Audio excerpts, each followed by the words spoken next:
ଆମମାନଙ୍କ ଆଗରେ କହୁଛନ୍ତି ଇଞ୍ଜିନିୟର ସୁରେଶ ଚନ୍ଦ୍ର ବେହେରା ମହୋଦୟ।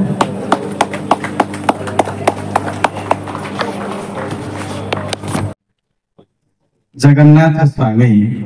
नयन पथगामी भव तुमे परम सौभाग्यर कथा मो पाई कारण एमिति एक कृतित्व संपन्न विद्यालय आज हूँ वार्षिक उत्सव एवं पुरातन छात्र संसद एवं हाईस्कूल मिलित वार्षिक उत्सव सभार सभापति विद्यालय प्रधान शिक्षक श्रीजुक्त सपन कुमार दे महोदय, मुख्य अतिथि अच्छा ओडिशा सबुठारु डाकरा सौर निर्वाचन मंडली लोक प्रतिनिधि माधव खड़ा महोदय, मंचर मुख्य वक्ता शिक्षक राजनेता पलटि जड़े बाग्मी पुरुष विश्वनाथ मिश्र महोदय आउ जन समिति मातृकल्पा माँ एवं आपण मानकर समस्त प्रिय समाज सेविका श्रीमती छायादेवी महोदय सरपंच पुरातन छात्र संसद सभापति ए अंचल जड़े अन्यतम बुद्धिजीवी श्रीजुक्त गोपाल पंडा महोदय पुरातन छात्र संसद संपादक श्रीजुक्त निरंजन महापात्र महोदय, अभिभावक कमिटी सभापति श्रीजुक्त प्रद्युत कुमार दास महोदय, जड़े स्कूल फ्रेंडली ऑफिसर अतिरिक्त गोष्ठी शिक्षा अधिकारी रोहिया टुडू सर मो सामने अच्छा ए विद्यालय पूर्वतन शिक्षक से गणेश्वर सर आरंभ कर स्वयं सर पर्यंत वर्तमान जो मैंने सब शिक्षक शिक्षयित्री वृंद माँ माने अभिभावक माने एवं ए विद्यालय प्राण सदृश ए विद्यालय बगीचार फूल माने समस्त को मोर सारस्वत प्रणाम एवं प्रीति शुभेच्छा। 2 दिन धरी प्रतिकूल पाग सत्वे नुहे जोग असुस्थ अच्छी एवं भी ज्वर अच्छी कंठर समिति लालित्यपूर्ण शब्द बाहर नहीं सह्य करेंगे मत एमती गोटे विद्यालय जो वार्षिक उत्सव हुए से वार्षिक उत्सवटा प्रथमतः कहार ना पिला मानकर से आज कहारी आकटरे नहांती हाँ कि ना पिला माने आज हूँ पिला मानकर उत्सव से माने जहाँ करेंगे नाचे खेलिबे कूदे आमको जो पाछटी आणुले पिला तो बाट छाड़ू नते भल लगुला आम पदे पदे आग बढ़ी चेष्टा करुले से रोकी दौले आज से राज था तो से अभिनंदन जनाऊँ एवं मो हृदय तरल तरल जाऊली जिते विद्यालय सबुठ प्रिय शिक्षक पतनु सर एवं जो बाहिनी आम मान जो स्वागत जनाऊे प्रकृत ये हूँ ए अनुष्ठान शैक्षिक स्वातंत्र्य अनेक अनुष्ठान अच्छा जो गोटे प्रोफेशनल गोष्ठी आसती सब कार्य करती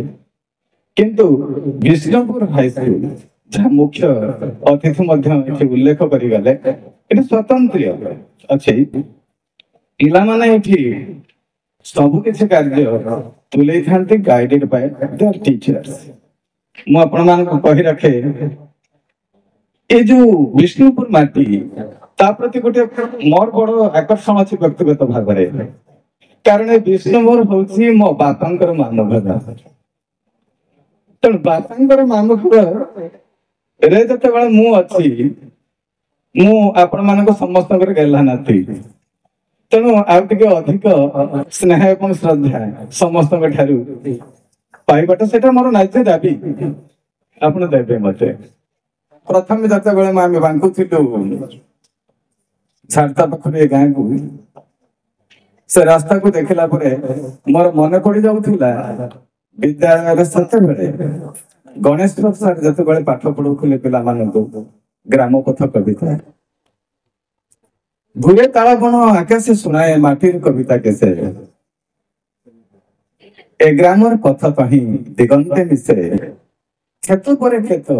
ଘାସ ଫୁଲ ଆଉ ବେଣାରେ ଜଟିଆ ପାଟ, ପାଟ ପରେ ବଣ ବଣ ପାରି ହେଲେ ମାମୁଁ ଘର ଗାଁ ଦିଶେ, ପଥର ଏ ପାଖେ ବୁଣା ହରଡ଼ ଓ ବୁଟ, ଆଗରେ ଚାରଣ ପଡିଆ ଗୋରୁର ଗୋଠ, ଶିମୁଳି ଶାଖାରେ ବାହୁନେ କପୁତି, ଉଠପୁତା ଉଠ ଉଠ ପୁରିଲାଣି ମାଣ, ଏ ପାଖେ କଇଁର ପୋଖରୀ ଗାଧୁଆ ତୁଠ, ଆଉ ସେ କଇଁର ପୋଖରୀ ଗାଧୁଆ ତୁଠରେ କଣ ହୁଏ ନା ଭୁଆ ଶୁଣି ମାଝେ ପାଗଳ କୁକୁର ଏଥି, ମୁକୁଳା ବେଣୀରେ ପଖାଏ ଦେଇଣ ମେଥି, ନଣନ୍ଦ ତାହାର ଅଧିକ ଚତୁରୀ, ଗାଲରେ ହଳଦୀ ମାଖେ, ହଲିଲା ପାଣିରେ ମୁହଁର ଛାଇକି ଦେଖେ। ଏବେକାର ପିଲାମାନେ ସାରଙ୍କ ପାଖରୁ ପାଠ ପଢିବାର ସୁଯୋଗ ପାଇନାହାନ୍ତି, କିନ୍ତୁ ସେତେବେଳେ ଗଣେଶ୍ୱର ସାର୍ ଯେତେବେଳେ ଗ୍ରାମପଥ କବିତା ପଢଉଥିଲେ, ଗାଁ ଗୋଟେ ଚିତ୍ର ପ୍ରତିମା ପାଲଟିଯାଏ, ଗାଁ ଗୋଟେ କିଶୋରୀ କନ୍ୟା ପାଲଟିଯାଏ, ଗୋଟେ ଅନୂଢା କନ୍ୟା ପାଲଟିଯାଏ ଏବଂ ମନ୍ତ୍ରମୁଗ୍ଧ ହୋଇ ଶୁଣନ୍ତି ଶ୍ରେଣୀ କୋଠରୀ ଭିତରେ ଛାତ୍ରଛାତ୍ରୀ ମାନେ। ସେଇ ବିଦ୍ୟାଳୟ ଯେଉଁଠୁ ଜଣେ କୃତବିଦ୍ୟ ଶିକ୍ଷକ ଥିଲେ, ଯିଏ ବର୍ଜନ ନିର୍ଘୋଷ ଶବ୍ଦରେ ଉଚ୍ଚାରଣ କରୁଥିଲେ, the woods are lovely, dark and deep, but I have promises to keep and miles to go before I sleep and miles to go before I sleep. Stopping by woods on a snowy evening, କବି Robert William frost এই কবিতা যেତେବେଳେ ସ୍ନେହଗୃହ ମଧ୍ୟରେ ଆବୃତ୍ତି କରୁଥାନ୍ତି, ସେ ଶିକ୍ଷକ ହଉଛନ୍ତି ଓଡ଼ିଶାର ଅନ୍ୟତମ କୃତବିଦ୍ୟ ଶିକ୍ଷକ ଏହି ବିଦ୍ୟାଳୟର ଗୋପବନ୍ଧୁ ନାୟକ। ତାଙ୍କ ପାଖକୁ ଯେଉଁମାନେ ପଢିଛନ୍ତି ପାଠ, ସେ ଛାତ୍ରମାନେ କଦାପି ପଛ ଘୁଞ୍ଚା ଦେଇନାହାନ୍ତି। ଜୀବନ ଯୁଦ୍ଧରେ ହଉ, ଜୀବିକା ଯୁଦ୍ଧରେ ହଉ ବା ଯେକୌଣସି ପରିସ୍ଥିତିରେ, ପ୍ରତିକୂଳ ପରିସ୍ଥିତିରେ ହଉ, ପଛ ଘୁଞ୍ଚା ଦେଇନାହାନ୍ତି। ଏ ହଉଛି ଏ ବିଦ୍ୟାଳୟର ଅତୀତ ଐତିହ୍ୟ ଏବଂ ସେହି ବିଦ୍ୟାଳୟରେ ପାଠ ପଢିଥିବା ଛାତ୍ରମାନେ ମଧ୍ୟ ଆଜି ବିଭିନ୍ନ ବିଦ୍ୟାଳୟର ଶିକ୍ଷକ ହେଇଛନ୍ତି। ମୁଁ ଏତେ କଥା କହିବାର କଥା ହେଉଛି, ମୁଁ ଗୋଟେ ଉଦାହରଣ ଦେବି। ଯେତେବେଳେ ତୁର୍କୀର ପ୍ରଧାନମନ୍ତ୍ରୀ ଥାନ୍ତି କେମାଲ ପାଶା, ସେ ଆମନ୍ତ୍ରଣ କରିଥାନ୍ତି ଭାରତର ପ୍ରଧାନମନ୍ତ୍ରୀ ପଣ୍ଡିତ ଜବାହରଲାଲ ନେହେରୁଙ୍କୁ। ତାଙ୍କର ଯେତେବେଳେ ସ୍ୱାଧୀନତା ଦିବସ ପାଳନ ହଉଛି, ପଣ୍ଡିତ ନେହେରୁ ତାଙ୍କର ବକ୍ତବ୍ୟରେ କହିଲେ ଯେ ମୁଁ ୟା ଭିତରେ ଆମ ଦେଶରେ ଭାବା ଆଟମିକ ରିସର୍ଚ୍ଚ ସେଣ୍ଟର ଭଳି ପରମାଣୁ ଗବେଷଣା କେନ୍ଦ୍ର ମଧ୍ୟ ସ୍ଥାପନ କରିଛି,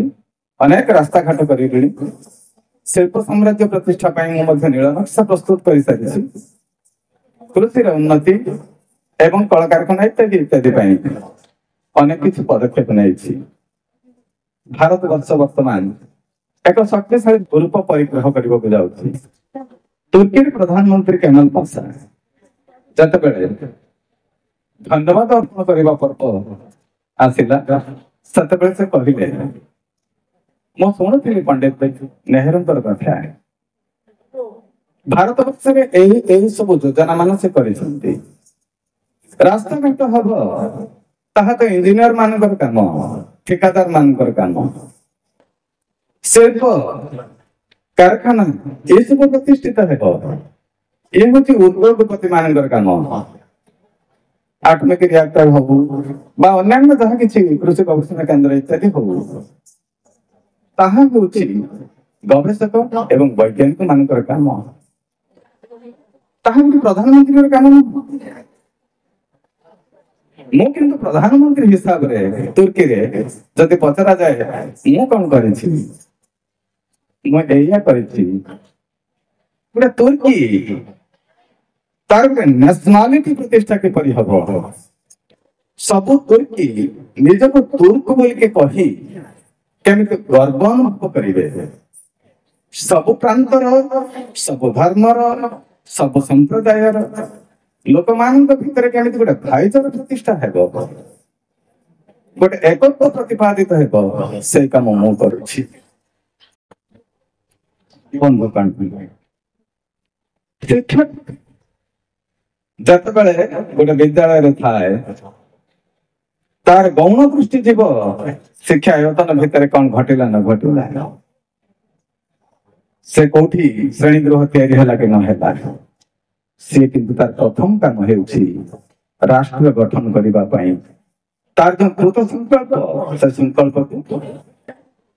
ଚରିତାର୍ଥ କରିବ ଯାହା କରୁଥିଲେ ଏ ଅନୁଷ୍ଠାନର ପୂର୍ବବର୍ତ୍ତୀ ଶିକ୍ଷକ ମାନେ ଏବେ ବି କରୁଛନ୍ତି। ଆମର ପୂର୍ବତନ ପ୍ରଧାନମନ୍ତ୍ରୀ ସ୍ୱର୍ଗତ ଅଟଳ ବିହାରୀ ବାଜପେୟୀଙ୍କ ମତରେ a teacher within the four walls of a classroom may not change the geography of the nation, but he can definitely change the history of the nation. ଜଣେ ଶିକ୍ଷକ ଗୋଟେ ଦେଶର ଭୌଗୋଳିକ ପରିବର୍ତ୍ତନ ଆଣି ନପାରେ କିନ୍ତୁ ତାର ଇତିହାସକୁ ବଦଳାଇ ଦବ। ସେ ଯୋଉ ଚେତନାର ବୀଜ ବପନ କରିବ, ସେ ଯୋଉ ପ୍ରେରଣାର ଉତ୍ସ ପାଲଟିଯିବ, ଜୀବନ ସଂଗ୍ରାମରେ ଯୁଝିବା ପାଇଁ, ସଂଗ୍ରାମ କରିବା ପାଇଁ ଖୋଜୁଥିବା ସୂତ୍ର ଜାତିର କର୍ଣ୍ଣଧର ମାନଙ୍କୁ ଧରେଇ ଦବ। ଏଇ କାମ କି କରେଇବ, ଏ ହଉଛି ଶିକ୍ଷକର କାମ, ଯେଉଁ କାମ ଏଠିକାର ଶିକ୍ଷକ ମାନେ କରନ୍ତି। ତେଣୁ ଆମେ ଯେତେବେଳେ ପଢୁଥିଲୁ ହାଇସ୍କୁଲରେ, ସତ କଥା କହୁଛି, ଯେତେବେଳେ କୌଣସି ପ୍ରୋଗ୍ରାମ ହୁଏ, ବିଷ୍ଣୁପୁର ପିଲାମାନେ ଯେତେବେଳେ ଯାଆନ୍ତି ଗୋଟେ ଗୁଞ୍ଜରଣ ସୃଷ୍ଟି ହୋଇଯାଏ, ଏଇ ଦେଖ ବିଷ୍ଣୁପୁର ପିଲା ଆସିଛନ୍ତି, ବିଷ୍ଣୁପୁର ହାଇସ୍କୁଲ ପିଲା, ତ ସେମାନଙ୍କ ପାଇଁ ଗୋଟେ ସ୍ୱତନ୍ତ୍ର ଦୃଷ୍ଟି ଫେରିଯାଏ। ଆମର ଆମ ଆଖିଟା ପହଁରି ଯାଏ ସେମାନଙ୍କ ଆଡକୁ, ତାଙ୍କୁ ଡାକି ଯାଇ ବସଉ, ସମ୍ମାନ ଦଉ, କାରଣ ବିଷ୍ଣୁପୁର ପିଲା ଯଥା ଶିକ୍ଷକ ତଥା ଛାତ୍ର। କାରଣ ଏଠି ଶିକ୍ଷକ ମାନଙ୍କର ସେ ପ୍ରକାର ପୋଟେନ୍ସି ଥିଲା, ଏବେ ବି ଥିବ, ଅଛି ମଧ୍ୟ। କାରଣ ବିଷ୍ଣୁପୁର ଏବେ ବି ସୁଦ୍ଧା ସେଇ ଗରିମା ବଜାୟ ରଖିଛି। ତେବେ ମୋର ଏତେ କଥା କହୁ କହୁ କିଛି ବାଟ ଚାଲିଗଲାଣି ଗୌର ଚନ୍ଦ୍ରିକାରେ, ପିଲାମାନଙ୍କ ପାଇଁ ତ କିଛି କରିବା କଥା। ମୁଁ ବେଳେ ବେଳେ ମୋର ଯଦିଚ ଶିକ୍ଷାଗତ ଯୋଗ୍ୟତା ପ୍ରବୃତ୍ତିରେ ଇଞ୍ଜିନିୟର, କିନ୍ତୁ ମୋର ପ୍ରବୃତ୍ତିରେ ମୁଁ ଶିକ୍ଷାଦାନ ହିଁ କରିଥାଏ। ଏକଥା ମଧ୍ୟ ମହେଶ୍ୱର ସାର୍ ଜାଣନ୍ତି, ଆପଣମାନେ ବି ଜାଣିଥିବେ। ମୁଁ ଯେତେବେଳେ କଟକରେ ଗୋଟେ ଜାଗାରେ ଯାଉଥିଲି, ରହିଥିଲି କିଛି ବର୍ଷ, ପାଠ ପଢଉଥିଲି, କିଛି ଲୋକ ଆସି କହିଲେ, ଆଜ୍ଞା ଆମ ଏ ଅଞ୍ଚଳଟା ମରୁଭୂମି। କାହିଁକି ନା ପିଲାମାନେ ଅମନୋଯୋଗୀ, ପାଠ ପଢନ୍ତି ନାହିଁ, ଆପଣ କଣ ସେମାନଙ୍କୁ ପଢେଇ ପାରିବେ? ଆମେ କହିଲି ହଁ ଠିକ ଅଛି, କଣ ଅସୁବିଧା ସେ ପିଲାମାନଙ୍କର ହେଇଛି? ନା ତାଙ୍କ ମନ ଲାଗୁନି ପାଠ ପଢାରେ। ଶିକ୍ଷକ ମାନେ କହୁଛନ୍ତି ଆମେ ଯେତେବେଳେ ବ୍ଲାକବୋର୍ଡରେ ପାଠ ପଢୁଛୁ ପିଲାମାନେ ଶୋଇ ପଡୁଛନ୍ତି। ପିଲାମାନେ ତମେ ଶୋଇ ପଡୁଛ କି? ପିଲାମାନେ ଶୋଇ ପଡନ୍ତି, ନିଜ ଭିତରେ ଗସିପିଂ କରନ୍ତି, କଥାବାର୍ତ୍ତା କରନ୍ତି। ତ ଏଇଭଳିଆ ସେମାନଙ୍କର ପ୍ରବୃତ୍ତି ହେଇଯାଇଛି, ଅଭ୍ୟାସ ହେଇଯାଇଛି। ମୁଁ ହଉ ପାଠ ପଢେଇଲା ବେଳେ ମୋ ପାଖକୁ ଛାଡ଼ନ୍ତୁ, ମୁଁ ପାଠ ପଢେଇଲା ବେଳେ ପିଲା ଯଦି ଶୋଇ ପଡିବେ ଦଶ ମିନିଟ୍ ଦିଆଯାଏ, ଗପୁଛି ଗପୁ, ସେ ତାଙ୍କ ଭିତରେ ଖେଳୁ ନା ତାମାନେ କଥାଟା ହେଲା, ମୁଁ ପଢଉଥିବା ବେଳେ ଯଦି ପିଲାଟା ଗପିବ, ଶୋଇବ, ଖେଳିବ, ତାହେଲେ ସେଇଟା ମୋର ଫେଲିଉର, ପିଲାର ଫେଲିଉର ନୁହେଁ। ଆଉ ମୁଁ ପଢେଇଲା ବେଳେ ଯଦି ପିଲାକୁ ତାର ସବୁ କିଛିରୁ ମନକୁ ନିବୃତ୍ତ କରିକି ମୋ ପ୍ରତି ଧାରଣା ଦେଲା, ଧ୍ୟାନ ଦେଲା, ତାହେଲେ ମୁଁ କହିବି ସେଇଟା ମୋର ସକ୍ସେସ୍। ଏବଂ ପିଲାମାନେ ନିଶ୍ଚିତ ଭାବରେ ମୁଁ ପ୍ରତିଶ୍ରୁତି ଦଉଛି they will be attentive। ତେଣୁ ଶିକ୍ଷାଦାନ ଗୋଟେ କଳା। ପ୍ରଥମେ ସେମାନଙ୍କର ମାଇଣ୍ଡ ଷ୍ଟଡି କରିବା ଉପରେ, ମାଇଣ୍ଡ ସେଟ୍ ଦେଖିବାକୁ ପଡିବ। ସେମାନେ କହିଲେ ଠିକ ଅଛି ଦେଖାଯାଉ, ତାହେଲେ ପିଲାମାନଙ୍କୁ ଗୋଟେ କାଉନସିଲ କରନ୍ତୁ, କାଉନସିଲିଂ କରନ୍ତୁ। କାଉନସିଲିଂ ପିଲାମାନଙ୍କର ନୁହଁ, ପ୍ରଥମେ बापा माँ मान पेरेंट मान काउनसेलिंग दरकार आज भी दिन में एकविंश शताब्दी परिस्थिति भिन्न हो गला जत शिक्षक मान हाथ में उंची थी बाड़ी खंडे आशीर्वाद पलटि जाऊला पे आज से बाड़ी को छड़े नि हाथ आम मैंने जो मैंने आज दीपक कथा कह समर्थ हो सामर्थ्य से शिक्षक मान हाथ में उंचा जाइए बाड़ी आशीर्वाद तेणु आज जो शिक्षक मानकर समस्ते भूल देखुंट मु तो प्रथम कहि आम अभिभावक बापा माँ मान कथा कहि कौन से मान चाहते ना उच्चाभिलाषी खूब उच्चाभिलाषी ही जाइछन्ते मो पो ए हवा दरकार मो पो डाक्टर हवा दरकार इंजीनियर हवा दरकार केही कहू ना मो पिला गोटे भल मनीष हो नंबर दरकार नंबर हो कौन तेणु आज बापा माँ माने गोटे शिशुर हत्या करते विगत वर्ष 2 वर्ष तल राजस्थान कोठारे पिला माने जते कोचिंग नौचंती जाई गत वर्ष तो 30 जन छात्र आत्महत्या करदेले कारण कौन था ना से कृतकार्य हो पारे ना परीक्षा जीवन तमाम तो परीक्षा लगे गोटे परीक्षा असफल हो असुविधा कौन है बापा माँ कहते तो एत श्रम करश्रम करते पैसा दौचु ते फास्ट हाँ पड़ो ते पास करा पड़ो ते डाक्तर हाँ पड़ो जो नही पारे ताले जो हृदय भांगी जाऊँगी किए कौन मो बापा माँ को छा तो तोर पढ़ा दरकार ना मुझे पढ़ा दरकार ना इत्यादि इत्यादि ये जो नकारात्मकता जहाँ फल आज पिलाटी जिते गोटे परीक्षा असफल हो जाता सहित आत्महत्या करने पश्चातपद होना बापा माँ मैंने आजिकल यही भाव में जो पिला हाथ को साजुंट बुझुची आम निश्चित भाव में पिला जोगाई दबा साधन किंतु मन रखा दरकार competition is good but comparison is bad आपण कंपटीशन करंतु उत्कर्ष प्रतिपादित हेबो किंतु कंपैरिजन करंतु नहीं ता पिला या पिला भितर आत्म सबठार भल आपण खाद्यटा आत्मसंतोष दब जते बेले आपण को थाली रे भात खाइला बेले आ पाखरे बसितबा लोकर थाली को नेबे नहीं ता थाली रे या अछि मो थाली रे या अन्य मान थाली को जदि आपण देखिक निज थाली रे थिबा खाद्य को खाइबे आपण संतोष पाइबे नहीं मो पाखरे जहा अछि मो पिला पाखरे जति सामर्थ्य अछि से सामर्थ्य को आमे प्रेरित करिबा प्रेरणा देबा यही करिबे हबो आ छात्र मान पे मते बोलते कहि दोछि आमे काहे कि विफल हेबा आम पिला मान को भितरे सेही भाबरे गोटे दृढ़ निश्चयता रहबा दरकार आदिर पिला जत बेले देखुछि विराट कोहली छक्का मारुछंती से कहू मु विराट कोहली हेथुनी तुम जत बेले देखिला सेठी गोटे चलचित्र रे नायक नायिका माने एक प्रकार रोल करछंती पिला माने कहछन मु भी नायक नायिका हेजिबो सेठी जत बेले देखुछंती जने कवि कविता आवृत्ति करछि पिलाटी कहछि मु भी कवि हेजिबी त माने कोन हेला से केते बेले भाबिला मु एथुरु टिके हेबी सेथुरु टिके हेबी सेथुरु टिके विशेष किछि हेबी लक्ष्य गोटे होबा दरकार जत बेले हमर लक्ष्यटा विविध हो जाउछि सत्य आम कौन से गोटे जिनिस को करने सक्षम हो पार गोटे छोटिया कथा थिला रावण जिते बेले माँ सीता को नहीं जाउछंती अपहरण करके आसी बाधा दी कि जटायु रावण सहित संग्राम होती जटायु से पक्ष विघ्न होकर पड़े रावण सीता को नहीं चली जाइए पछरे आसिक पहुंची राम लक्ष्मण जटायु देखी सेवा शुश्रूषा कर पिता बंधु जेहेतु से पिता तुल्य व्यवहार प्रदर्शन कर पितृतुल्य देव आपण स्वर्ग को जीवे निश्चय आम मान को आशीर्वाद करंतु जटायु कहते धन्य रामचंद्र मु तो तुमर ए सेवा शुश्रूषा पाइबा पई जन्म होइतिली बोधले जाय हो किंतु मु जता बेले देबी स्वर्गपुरी तुम पिता सहित देखा हेबो एवं मु कहिबी तुमर जो पुत्र राम एवं लक्ष्मण असहाय होई पड़िछंती तांको पत्नी को रावण चोरी करी नहीं जाइछि किंतु तमे निश्चित भाव विश्वास कर दशरथ तुम पुत्र माने निश्चित सक्षम है रावण को परास्त करी से ताको निश्चय उद्धार करबे रामचंद्र कहले ना आपण एक कथा कहिबे नाही ବରଂ ଏଇ କଥା ନିଜେ ଯାଇ ରାବଣ କହିବ। କନଫିଡେନ୍ସ ଅର୍ଥାତ୍ ରାମଚନ୍ଦ୍ର ନିଶ୍ଚିତ ଭାବରେ ଯିବେ। ଏ ପୃଥିବୀକୁ ଦେବାସୁର ସଂଗ୍ରାମରେ ଯେ 7 ଥର ଅସୁର ମାନଙ୍କୁ ବିଜୟ ଦେଇଥିଲେ, ସେଭଳି ପରାକ୍ରମ ବୀର ରାବଣକୁ ରାମଚନ୍ଦ୍ର ନିଶ୍ଚିତ ଭାବରେ ଯିବେ ଏବଂ ତାଙ୍କୁ ତା ଘରେ ବସିକିରି ତାଙ୍କୁ ହତ୍ୟା କରିବେ, ସେ ତାଙ୍କୁ ଉଦ୍ଧାର କରିବେ। ତାପରେ ରାବଣର ମୃତ୍ୟୁ ହେବ, ରାମଚନ୍ଦ୍ରଙ୍କ ହାତରେ ମୃତ୍ୟୁ ହେଇଛି ମାନେ ସେ ସ୍ୱର୍ଗ ପ୍ରାପ୍ତି ହବ ଏବଂ ସେ ନିଜେ ଯାଇକି ତାଙ୍କ ପିତା ଦଶରଥଙ୍କୁ କହିବ, ମୁଁ ଏଇ ଦଶା ମୁଁ ଭୋଗିଲି,